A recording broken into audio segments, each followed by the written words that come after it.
Panginoon. Muli nga na napakabuti mo, Panginoon God. Hallelujah. Lord, sa oras na ito, tinataas po namin sa inyo ang gawain dito, Panginoon. Ano man ang salita ng makakayag dito sa pulpito, Panginoon, ito ay mula sa iyo, Panginoon. Salamat o Diyos dahil dinala mo kami ng presensya mo ngayong oras na ito. Pagpalain ang buhay ng bawat isa, Panginoon. Pagpalain ang tenga ng lahat ng mga makikinig ngayong gabi, Panginoon.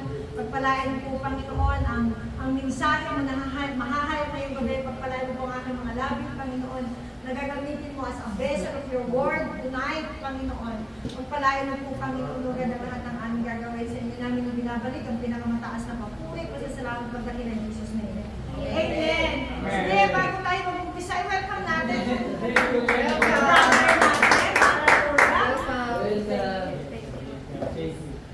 Welcome for visiting us. World International Ministry. Hallelujah.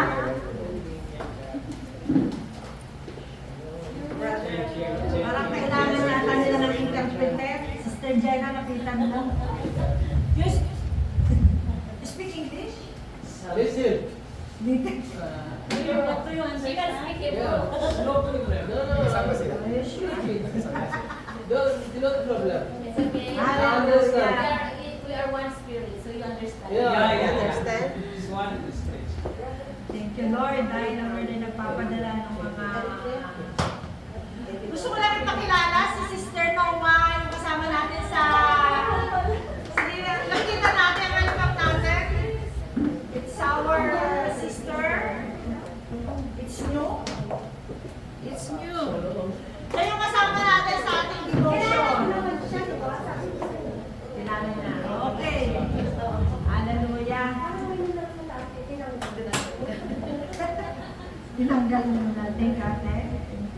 Welcome to World International Ministry. What is your name, brother? This is Haile and Mulu. Mulu? Mulu. Mulu. Wow, welcome. It's a great privilege that you visit us. Which church you're attending? Syrian church. All Nation Gospel All Nation. Okay. We're so excited, but we're speaking Taglish, English, and Tagalog. Okay. Ang pag-aaralan po natin ngayon is the power of determination. Meron ba pumapasok sa isip natin kapag nakita natin yung the power of determination? Actually, dalawa yan eh. The power of determination. At sabi ni Paul doon, this one thing I do. Amen? Para daw, yung magkaroon ng power, yung determination natin, kailangan meron daw tayong gagawin. Amen?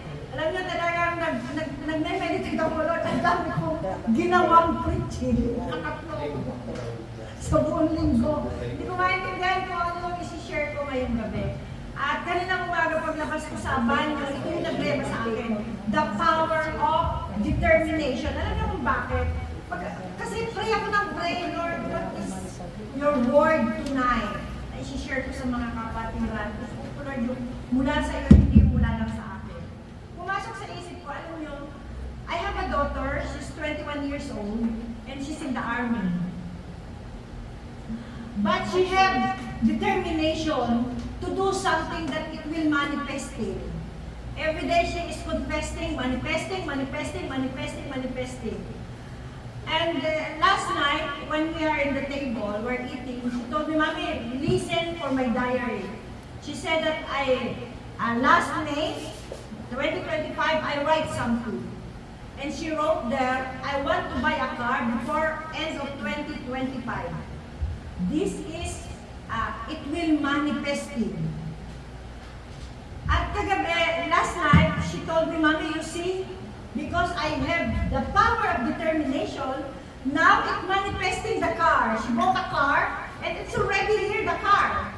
You know, I told her that I'm so proud of her because we are planning that I will contribute also to buying the car because the price of the car is 20,000 shekel.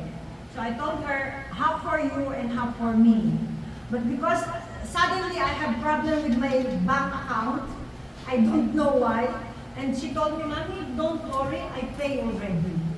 Di ba? The power of determination. Sabi ko sa kanya, anak, I'm so proud of you. Kasi at your age, imagine at your age, andyan ka sa army. You know, when you are in the army, you don't have a salary. Pero nandoon yung determination niya at sa kanyang determination, meron siyang ginawa. At para magkaroon po ng power, yung determination natin na makuha kung ano yung nais natin, meron tayong gagawin kagaya po ni Paul yung binasa natin. Sabi sa Philippians 3:12 to 14, kuya pa kayo sa 3:12 to 14. Basahin natin ang sabay-sabay. Philippians 3, hindi ko masyadong makita yung ano masyadong maliit saka yung kulay niya. Sabi ni Paul dito, this one thing I do. At ito po yung ginawa ng anak ko. This one thing I do. Yung ginawa niya.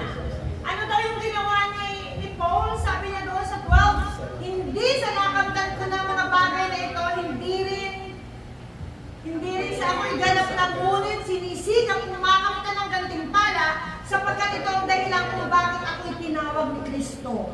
Meron goal si Paul. Paul have goal. Amen? Yeah, amen. Kuya sa English. Kuya, pakilagay mo nga sa English. Wakan mo lang natin sa English. Nakakaya naman dito sa mga ito. Sorry because I don't know that we have guests. I make it in Tagalog. First time na ginawa ko sa Tagalog, ano, yung ating ano. So, sabi ko doon sa Philippians 3:12-14, sabi niya, medyo maliit po. Sabi niya doon, sa bakit ito na medyo malaki-laki. Sabi ni Paul,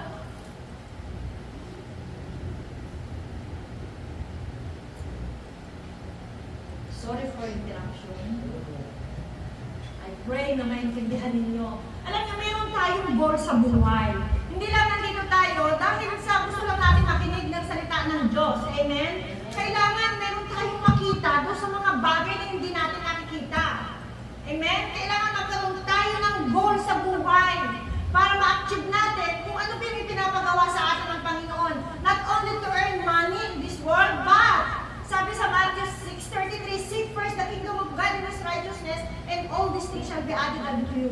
That is our goal. Amen? Nahanapin muna natin, seek first the kingdom of God. Unahin muna natin ang kaharian ng Diyos. And all these things shall be added unto you. Amen? Para magkaroon ng power ang ating determination. Sabi niya dito, not that I have already obtained all this. Sabi niya, or have already arrived at my goal, but I press on to take hold of that for which Christ Jesus took hold on me. Sabi niya, brother and sister, I do not consider myself to have take hold of it, but one thing I do. O, di ba? Ang nagkadala sinabi ni Paul, but one thing I do. Ano sabi niya? Forgetting what is behind and straining toward what is ahead. I press on toward the goal to win the prize to which God has called me heavenward in Christ Jesus. Si Paul ay nakapokus sa kanyang goal. Meron siyang goal. Amen? At tandaan po natin, when Paul write this gospel, nasa si Paul?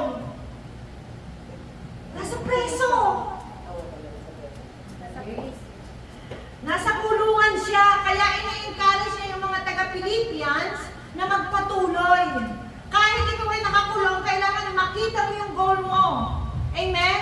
Kahit anong ginagawa mo, dapat nakapokus ka doon sa goal mo. Amen? At sabi po dito, sabi niya, sinisikap kumakamtan ang gantimpala. Sinisikap daw ni Paul na makamtan yung gantimpala. Amen? Ano yung gantimpala kaya na yun? Makasama si Jesus Christ. Sabi niya doon, anong dapat daw natin gawin para makamtan natin yung gantimpala? Parang, kuya na sana yung bigawa natin. Ano daw, sinisikap kumakamtan ng gantimpala? How? Paano natin makakamtan yung gantimpala? Focus! Amen? Dapat nakapokus tayo doon. Hindi tayo nakapokus sa kung ano mga bagay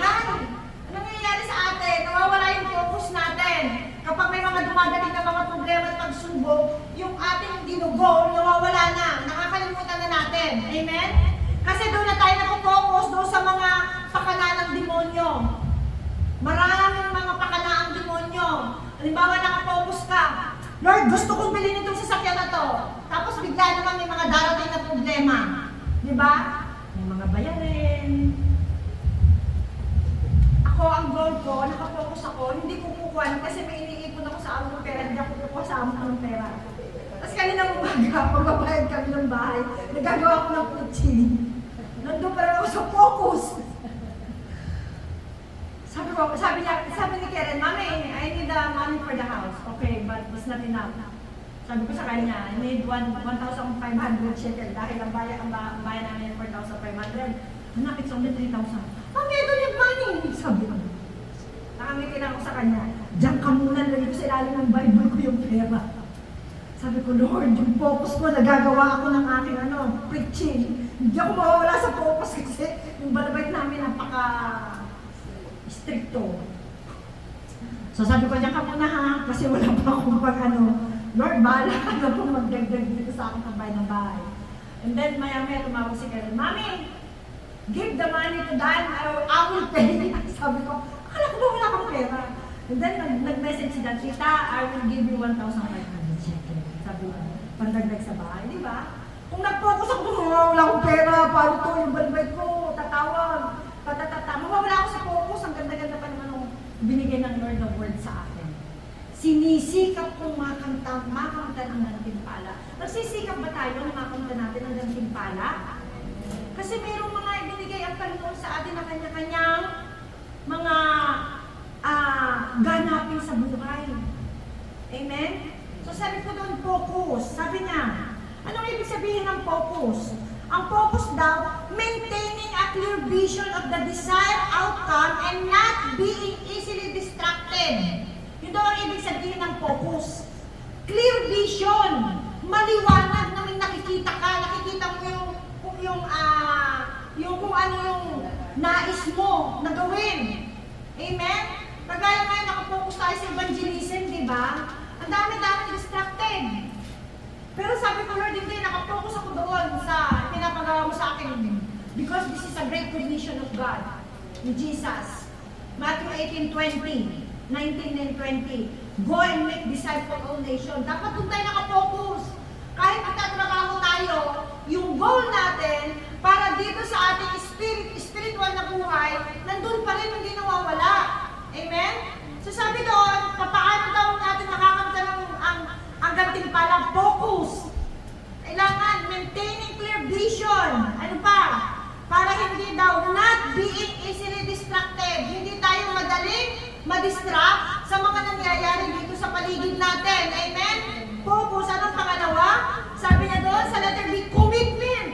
Para doon makuha natin yung mga gantimpala na nais natin, pagkatapos ng focus, kailangan meron tayong commitment. Amen? Sabi niya dito, dedicating oneself to the pursuit even when faced with difficulties. Sabi niya, alam niyo po, nung si Karen ay nag-declare na gusto niyang bumili ng sasakyan, of course, pagka ikaw nag-declare bumili ka ng sasakyan, may gagawin ka. Alam nga naman ang dukala, Lord, gusto ko ng sasakyan. May gagawin ka. Alam niyo ang unang-unang ginawa ni Karen? Of course, she learned how to drive. At ang driving lesson ko ay napakamahal. 200 shekel every session of driving lesson. At kailangan niyang matapos yung 28 session. Magkano na yun, di ba? Hindi ako pwedeng yung ating budget ay bawasan dahil nakabudget yung ating pera na sweldo. Pero siya, ginawa niya yung makakaya niya, alam niyo, para makuha niya yung nakapokus siya doon sa kanyang goal. After nag-submit siya sa kanyang komando na gusto niyang malipat dito sa Tel Aviv. Dahil doon siya sa Hebron. So, nagpasa siya ng sulat na gusto niyang lumipat dito dahil kailangan ko ng tulong. So, nung nalipat po siya dito, ang kanyang trabaho ay until 3 o'clock ng hapon. So, from 4 o'clock until 9 ay nagtatrabaho siya. So, may ginagawa siya, di ba? Yung commitment niya na makuha niya yung gantimpala na nais niya, di ba? Nakapokus siya, nagbigay siya ng commitment. Kailangan niya magtrabaho. So, So, ganun din tayo. Kailangan yung commitment natin sa Panginoon, sa gawain natin. Amen? Kung tayo ay, ano yung ministry na ibinigay sa atin ng Panginoon, nakapokus tayo at may commitment tayo doon. Amen? Hindi yung bahala na, pupunta ako doon kasi okay lang naman dahil ang aming ginagamit ay okay lang kahit na isang beses lang mag-practice. Ibig sabihin, wala kang commitment doon, hindi ka nakapokus. Dapat ang nakikita natin ngayon yung church natin, pero makita natin na may, wow, ang dami ng mga musician dito, lahat. Merong nagdadrum, merong nag-organ, merong nagbe-bass, di ba? Kasi ang pananampalataya ay mga bagay na hindi mo nakikita, subalit umaasa ka na mangyayari. Amen? Mga bagay na hindi mo nakikita. Kasi kapag ang isang bagay ay nakita mo na, hindi na yung pananampalataya. Ang pananampalataya ay mga bagay na inaasahan mo yung mangyayari pero hindi mo siya nakikita. Amen. Amen? So sabi doon, una focus, pangalawa commitment. Kailangan magkaroon tayo ng commitment. I-dedicate natin yung sarili natin doon sa kung ano yung ginagawa natin para makamta natin yung gantimpala. Pangatlo, letter C, discipline. Kailangan meron tayong disiplina. Sabi po dito, discipline, developing habits and practices that support the goal. Kailangan disiplinahin natin. Amen? Ang ating sarili. At nung si Karen po ay nag-desisyon na siya bibili ng sasakyan, grabe yung pagtitipid niya. Para makaipon ng pera, natural, di ba? Kung tayo gastos ng gastos, yung ginugol natin, hindi natin makukuha. Kung wala tayong disiplina, amen?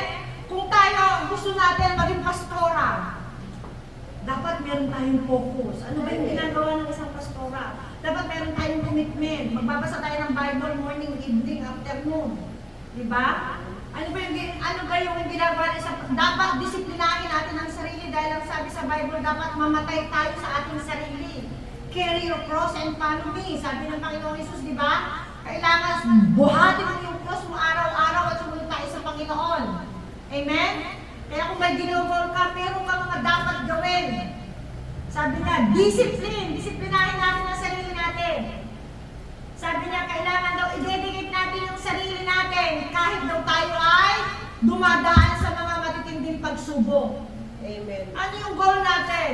Yung asawa natin ang madala natin sa Panginoon. Kahit ayaw niyan, Lord, ipagpapasin ko yung asawa ko. Amen? Lord, ikaw pong kumilos sa asawa ko, gagawin ko kung anong pinapagawa mo para itong asawa ko na ito na unbeliever ay madala ko sa inyong paanan. Lord, makita niyo sa akin na ako ay Kristiyano, na ikaw ay nasa akin. Amen? Kailangan meron tayong disiplina. Kung ang mga asawa natin ayaw na magbunganga, disiplinahin natin ang ating sarili. Ang ating bibig, discipline ang mouth. Huwag tayo magdadagdag. Kung yun ang ayaw ng mga asawa natin, yung pagiging number natin. Amen? Ano pa raw? Sabi niya, paano daw natin makakanta ng gantimpala? Perseverance, sabi doon. Perseverance, continuing the effort despite setback and challenges. Kailangan daw, nandun yung pagiging, ano ba sa Tagalog yung perseverance? Yung perseverance natin. Nandun lang yung perseverance natin, ipagpatuloy natin kahit maraming mga challenges sa ating buhay. Amen? Maging makulit tayo. Amen? Andun yung perseverance natin na ipagpatuloy yung ginagawa natin kahit na marami pang mga struggle tayong nararanasan. Kahit marami pa tayong nararanasan. Amen? Huwag tayong titigil. Makita ng Panginoon yung pagiging matyaga. Yun, matyaga. Thank you, Ate Maylin. Magtsatsaga o sigasi. Matyaga yung pagiging matyaga natin, kasiga-siga natin. Makita ng Panginoon yung pagiging masigasig natin doon sa gusto nating mangyari, doon sa hinihingi natin. Pwede rin natin ito i-apply doon sa mga prayer request natin. Amen? Marami na tayong mga prayer request na hindi pa nasasagot. Focus! Ano yung prayer request mo? Huwag ka maalis doon hanggang hindi nangyayari kasi nakikita ng Panginoon, are you ready to receive the answer of your prayer? Kapag nakita ng Lord na ready ka na natanggapin yung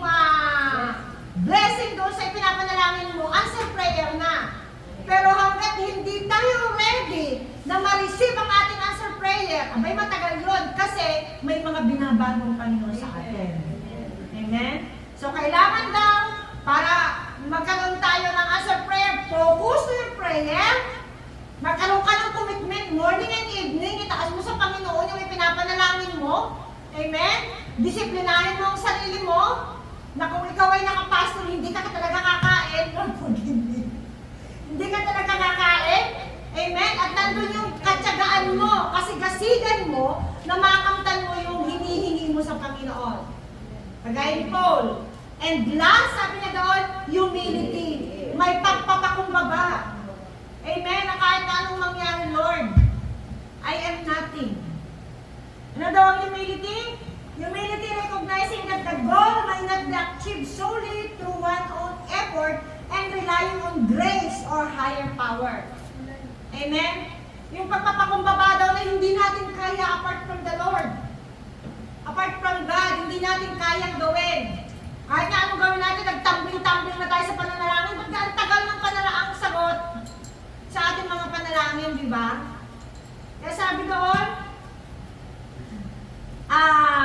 aminin natin sa ating mga sarili, kung wala ang Panginoon, hindi natin makakamtan ang ating mga hinihingi sa Kanya.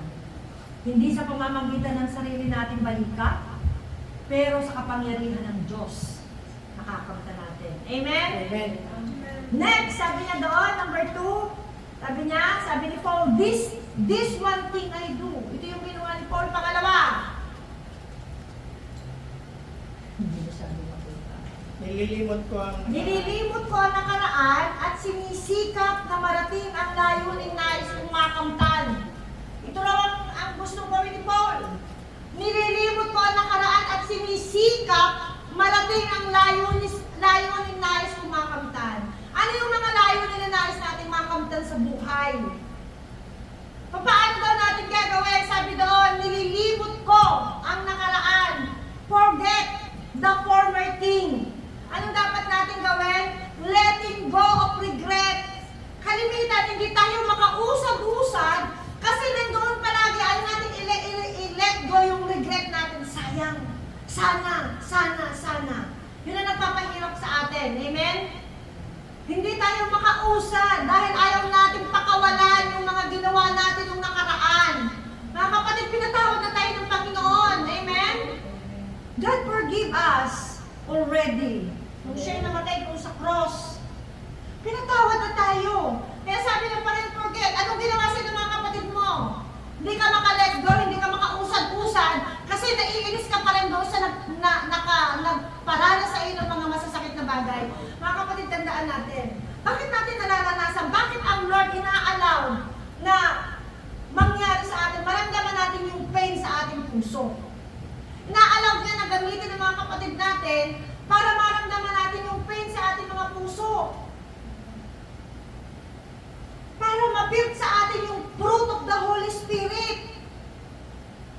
Kung hindi natin mararanasan yung mga painful experience, hindi mabibuild ang fruit of the Holy Spirit sa atin. Ano ang fruit of the Holy Spirit?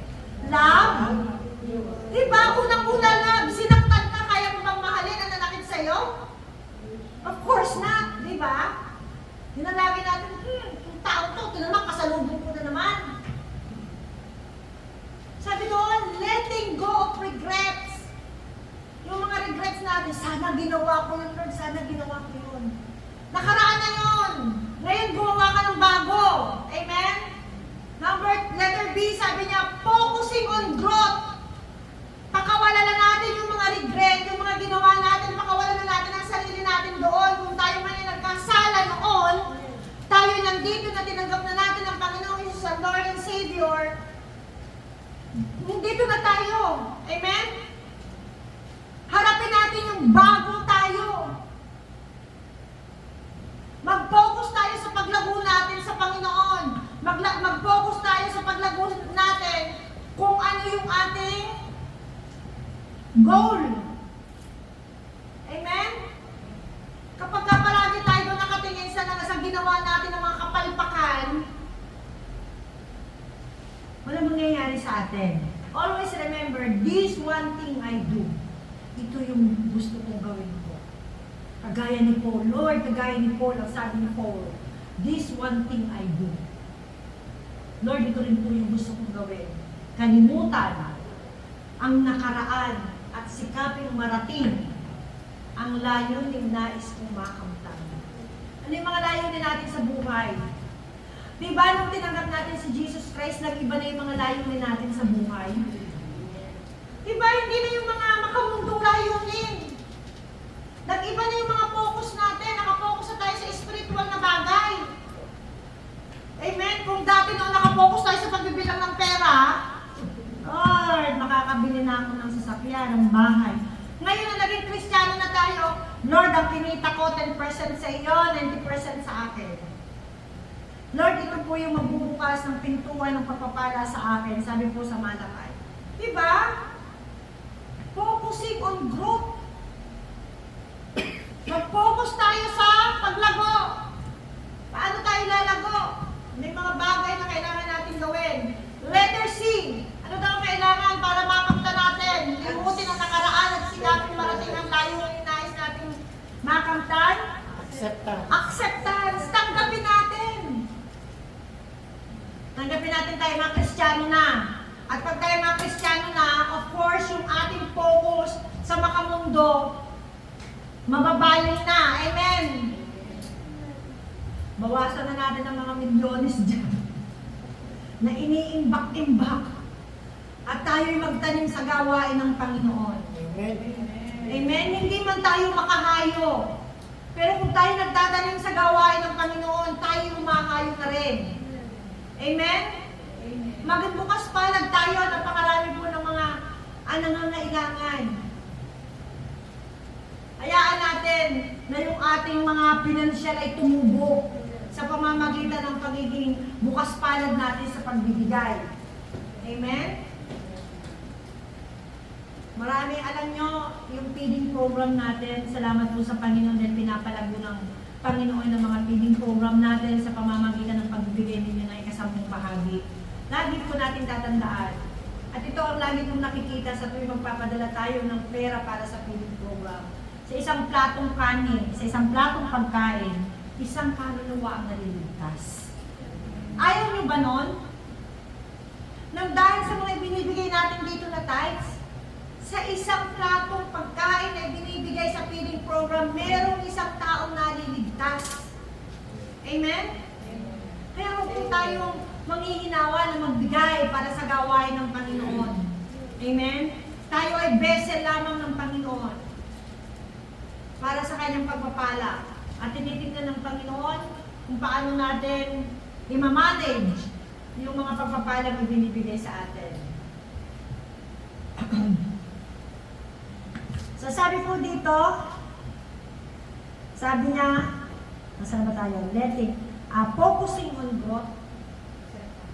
Focusing on growth, sabi niya, forget the past can also mean recognizing that past action or circumstances don't have to dictate future behavior or outcome. It's about believing in the possibility of change and personal growth. Believing in personal growth. Last, sabi niya, acceptance, sabi niya, sometimes forgetting the past involving what was happened, even if it was painful or undesirable acceptance, allow for moving on and not remaining stuck in negative emotion. Huwag daw tayong ma-stuck doon sa negative emotion. Napakaganda po ng sinasabi doon sa Isaiah 43 verse 18. Meron ba tayo po yan? Tingnan nyo, yung sa Isaiah 43, 18. Sabi niya sa Isaiah 43,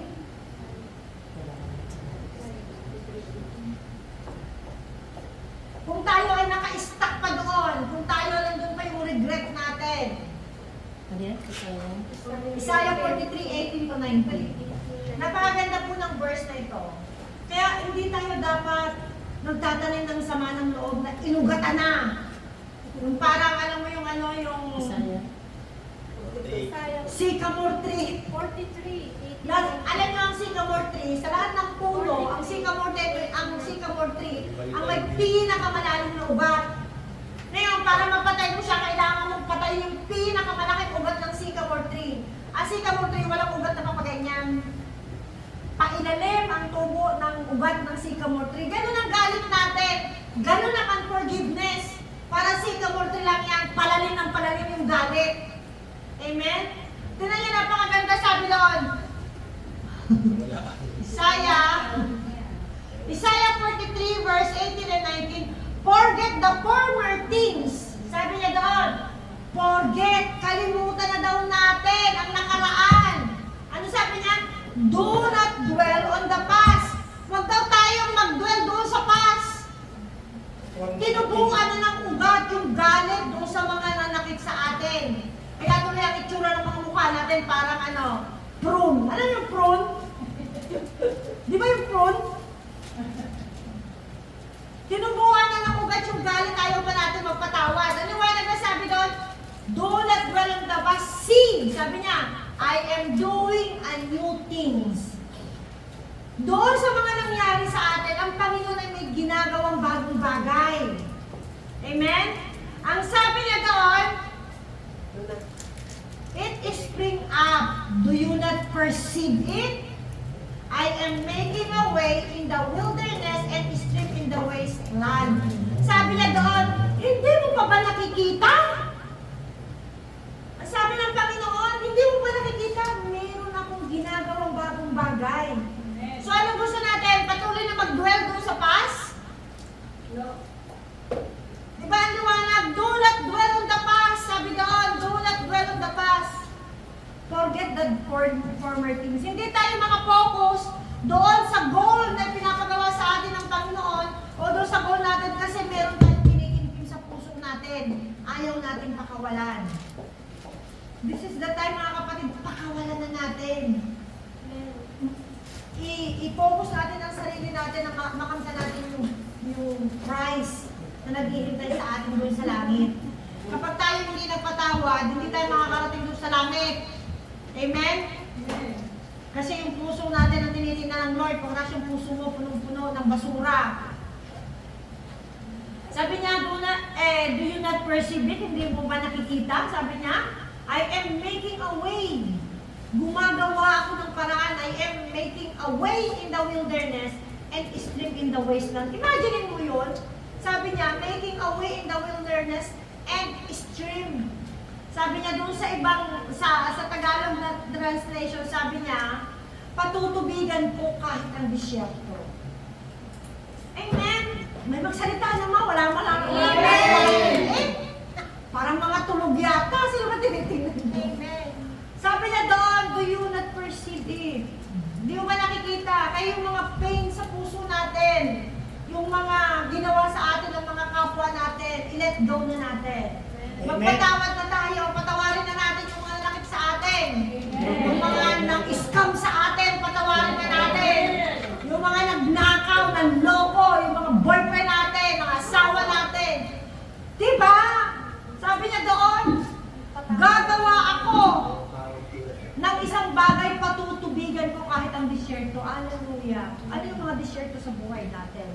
Ano yung mga tuyo sa ating buhay na gusto nating tubigan ng Panginoon? Meron ba mga dry land sa buhay natin?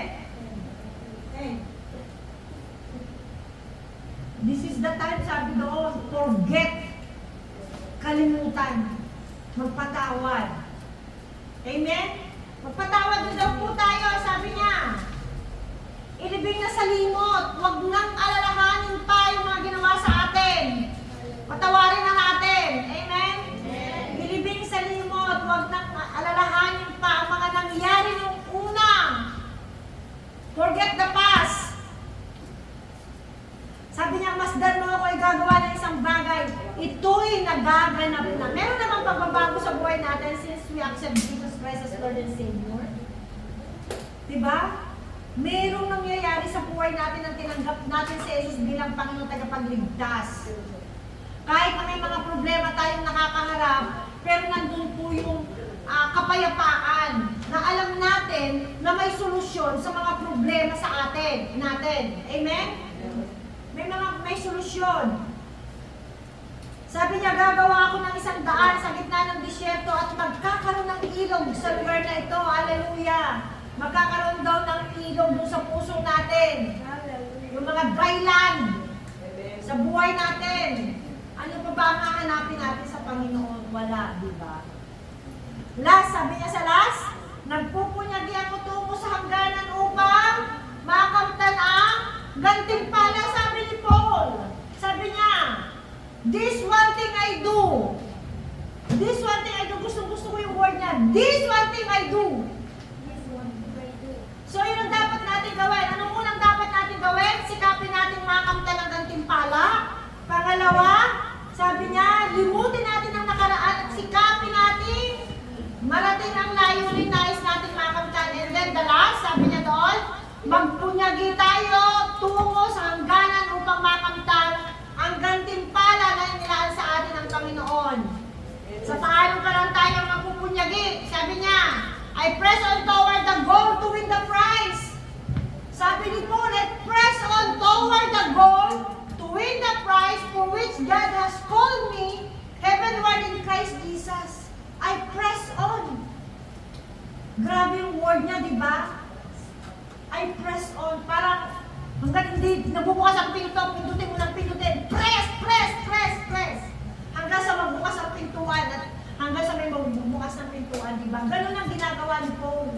At ganun din ang encouragement sa bawat isa sa atin. Press on toward the goal. Amen? Ano pa? Sabi niya, all of us then who are matured should take such a view of things, and if on some point you think differently, the two words will make clear to you. Only Tagalogin na lang. Sabi niya po rito sa Tagalog, ganyan ang dapat natin maging kaisipan. Maging kagaya daw ng kaisipan ang iniisip ni Paul. One thing I do, sabi niya. Ganun daw ang dapat natin maging kaisipan. One thing I do, sabi niya. Maging matatag tayo sa pananampalataya, sabi niya. Kung hindi ganito ang inyong pag-iisip, ipapaunawa yun sa inyo ng Diyos. Kung hindi raw ang ating daw pag-iisip, kung hindi kagaya ng kaisipan ni Paul, ay ipapaunawa sa atin, hingin natin sa Panginoon ay paunawa sa atin. Kung ano ba talaga yung purpose ng ating buhay. Diba? Meron akong isinulat dito, sabi niya dito, determination is the strength that carry you through the path of success even in the middle of the obstacle. Yun daw determination natin. Amen? Ano pa raw sabi niya? Decision in life determine your destiny. Diba? Yung decision mo sa buhay mo ang magde-determine ng iyong destiny. Anong decision mo ngayong gabi nito? Diba? Magpatuloy tayo. Go. Press on toward the goal. Ano pala sabi niya? God has created you with a purpose in mind. The purpose is your destiny. Thank you very much. God bless you. Sabi niya, God has created you with a purpose in mind. The purpose is your destiny. Nilikha tayo ng Panginoon, sabi niya, sa isang layunin. Amen. Ano yung layunin na yon? Yung destiny mo. Saan ang gusto mong destiny? Sa langit, sa lupa, ay sa impyerno. Of course, sa heaven, di ba? It is the destiny that produce dream or vision. Yung daw destiny na yon, nagpo-produce ng ating dream at ng ating vision. Sabi niya, so that you will pursue it. Dream is the result of discovered destiny. Hallelujah. Sabi niya, in order to fulfill your destiny in life, you need more than dream or vision. Para ma-fulfill daw natin yung ating destiny, kailangan magkaroon tayo ng dream or vision. Kasi alam nyo, kapag walang vision, people perish. Pag wala tayong vision, anong nakikita mo? Wala, kasi madilim. Kailangan meron kang makita. Hindi tayo mga bulag. Alam niyo mga bulag na may nakikita kahit madilim ang kanilang paningin di ba? Andoon yung kanilang pagpupursige na kahit bulag sila, may nagagawa sila. Di ba? Dapat ganun tayo, meron tayong mga mata. Hindi tayo bulag, dapat meron tayong makita, meron tayong gawin sa Panginoon. Amen? Ano para sabi niya? To fulfill your destiny, you need planning. To fulfill your destiny, you need planning, determination, dedication, and commitment. Focus or direction and discipline, kagaya nung ating napag-aralan kanina. Para makamta natin, amen, yung destiny na nais ng Panginoon sa atin, kailangan natin magplano. Dapat nga, month of January, meron tayong mga plano na kailangan natin gawin. Tapos pagdating ng December, Lord, na-fulfill na ba itong mga plano mo na ito? Amen? Pangalawa, sabi niya, kailangan daw ay meron tayong dedication. Meron tayong commitment.